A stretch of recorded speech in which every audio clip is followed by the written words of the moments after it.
कुछ दिन पहले बिहार में इंडिया टीवी ने गणना की थी कि एक ब्लैक बोर्ड पर कितने टीचर पढ़ा सकते हैं, कितनी कक्षाएं चलाई जा सकती हैं बिहार में।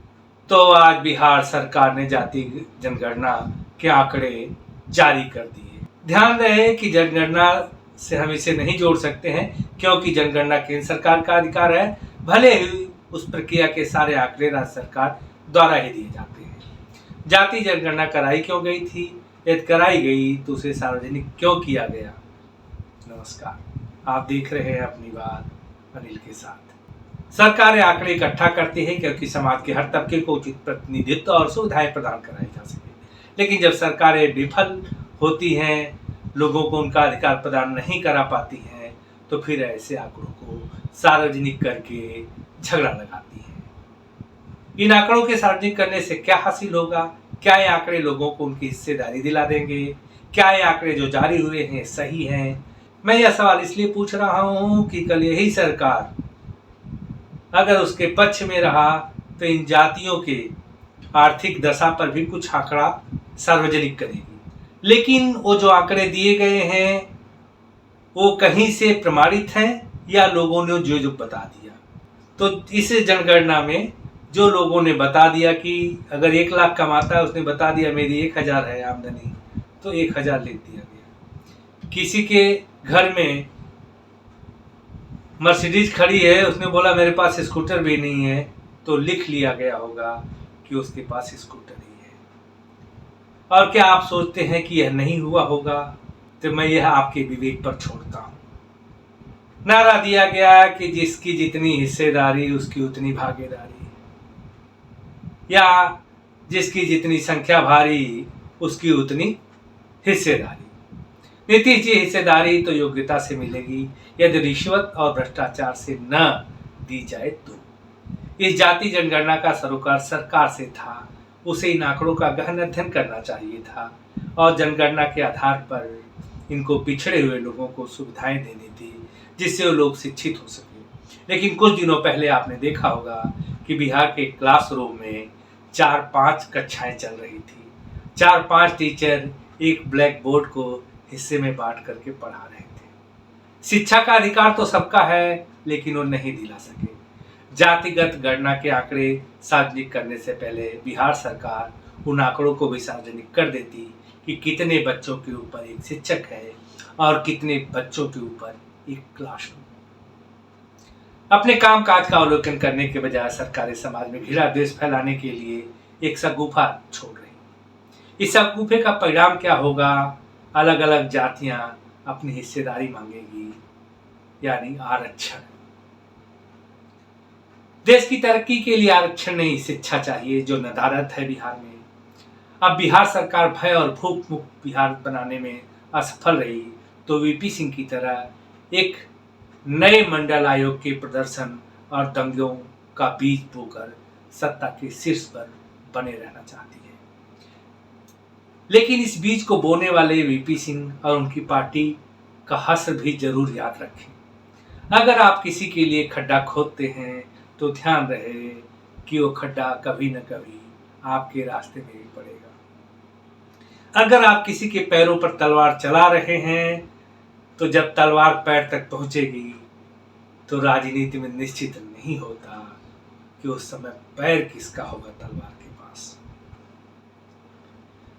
तो मोदी सरकार को घेरने के लिए, क्योंकि इन्होंने पूरे आकलन कर लिए हैं, मोदी को कहीं से घेरा नहीं जा रहा है, महिला आरक्षण में भी ये लोग पीछे रह गए, इसलिए बिहार सरकार ने यह आंकड़ा सार्वजनिक किया है।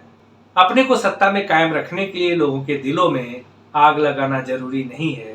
यदि कुछ जरूरी है तो इन आंकड़ों पर सरकार को काम करने का।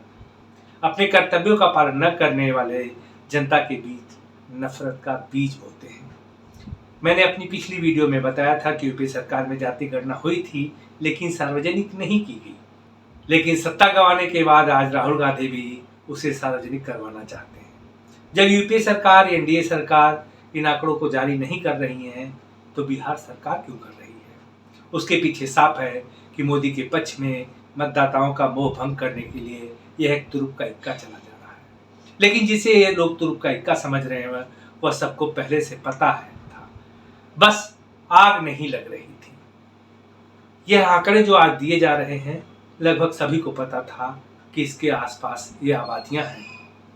इसे सार्वजनिक करने से आग लगेगी और फिर आज छिड़का घी लेकर तैयार रहेंगे ये राजनीतिक नेता और उस घी को इस आग में डाल भी देंगे, लेकिन वो जलेगी नहीं, क्योंकि यह केस कोर्ट में चला जाएगा और वहीं पर लटकता रह जाएगा। अब ये लोग जनता के बीच कहेंगे कि हमने तो तुम्हारे लिए पूरा प्रयास किया था, अब क्या करें जब केस कोर्ट में चला गया। एक और बात आज साफ हो गई कि नीतीश कुमार भी बिहार से साफ हो गए। अभी तक चल रहा था कि नीतीश कुमार हो सकता है बीजेपी की तरफ चले जाए, लेकिन तेजस्वी के आगे नीतीश चाचा इतने लाचार हो चुके हैं कि इन आंकड़ों को आज सार्वजनिक करना पड़ा और यहीं से बीजेपी के दरवाजे नीतीश कुमार के लिए बंद हो गए और एक सम्मानजनक विदाई की आकांक्षा पाले नीतीश कुमार आज बेसहारा नजर आ रहे हैं। अब तक इतनी बार वो पलट चुके हैं कि बिहार की जनता भी अब पलट कर उनको वोट देने के पक्ष में नहीं है, इसीलिए आरजेडी भी बहुत भाव नहीं दे रही है उनको और बीजेपी भी नहीं। नीतीश कुमार बार बार पलट करके जनता और राजनीतिक दलों के बीच अपना विश्वास खो चुके हैं। अब उनके पास खोने को कुछ नहीं है, अगर खोना है तो राजनीतिक कैरियर, उनको विदा लेना पड़ेगा।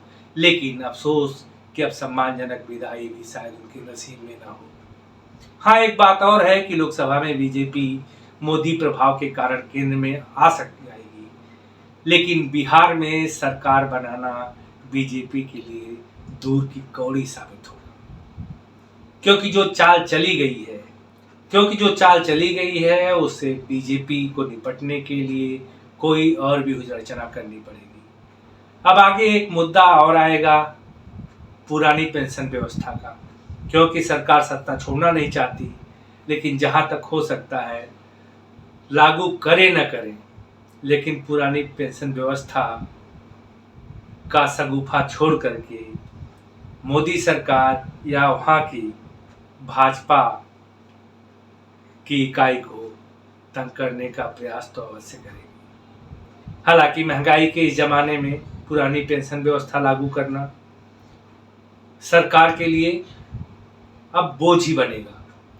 या तो परसेंटेज कम कर दिया जाए, अगर पुरानी पेंशन व्यवस्था लागू होनी है तो महंगाई और बढ़ेगी, फिर यही लोग चिल्लाएंगे कि महंगाई कहाँ चली गई है। जो लोग पेंशन ले रहे हैं वो अपना आंकड़ा लगा ले कि जितनी तनख्वाह नहीं होती उतनी पेंशन ले रहे हैं, लेकिन सबकी अपनी अपनी सोच है।